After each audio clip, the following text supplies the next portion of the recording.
గురువుగారు, పలుకు, మాట, వాక్కు ఈ 3 ఒకటేనా? వేరువేరా? పలుకు, మాట, వాక్కు 3 పక్కపక్కనే ఉంటాయి.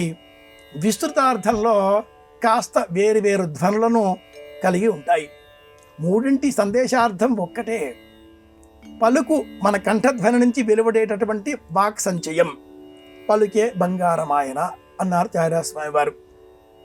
పర, పశ్యంతి, మధ్యమ, వైఖరి అనే 4గింటిలో వైఖరుల ద్వారా మన మాట బయటికి వచ్చేటప్పుడు అది పలుకు అవుతుంది.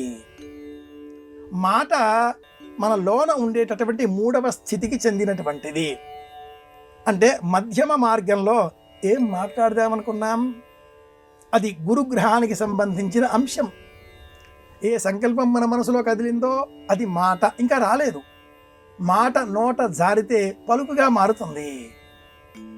బాణం విడిచిపెట్టింది, మాట నోట జారింది, తిరిగి వెనక్కి తీసుకోలేం.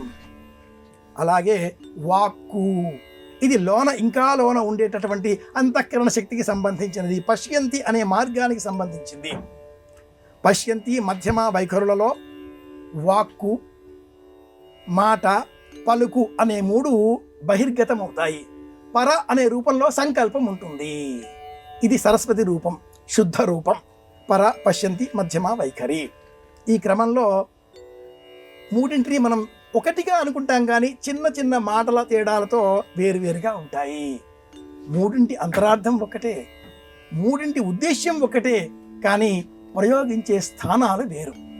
మన నోట వచ్చే మాట బాగున్నారా అనే మాట కాస్త అభిమానంగా వస్తే బాగున్నారా అని వెక్కిరింతగా వస్తే ధ్వని ఎక్కడ మారింది? మేము బాగానే ఉంటాం, మీరు ఎలా ఉన్నారో అనే సమాధానం వస్తే మేమెందుకు బాగుంటాం, మీరు మాత్రమే బాగుండాలి. ఇలాంటి సమాధానాలు కూడా ఎదుర్కోవలసి ఉంటుంది. రండి రండి కూర్చోండి, వ్యంగ్య ధోరణి. రండి కూర్చోండి. ఈ రెండింటికి తేడా పశ్యంతి, మధ్యమ. వాక్కు, మాట తేడా. పలుకు నోట జారినప్పుడు గురుగ్రహం, బుధగ్రహం రెండింటి అనుగ్రహం ఉంటేనే ఎదుటి వారికి ఏ సంకల్పంతో మనం చెప్పామో ఆ సంకల్పం వారికి అదే అర్థంలో సుబోధకం అవుతుంది. లేని ఎడల వెక్కిరింత, వెటకారం, వ్యంగ్యార్థం గోచరిస్తాయి. మేమెందుకు బాగుంటాం అనేటటువంటి ప్రమాదకరమైనటువంటి సమాధానాలను మనం ఎదుర్కోవాల్సి ఉంటుంది. కనుక వాక్కు వెండి, మౌనం బంగారం. మౌనంగా ఉందాం, మంచి మాటలు తెలుసుకుందాం. ఇది సమాధానం.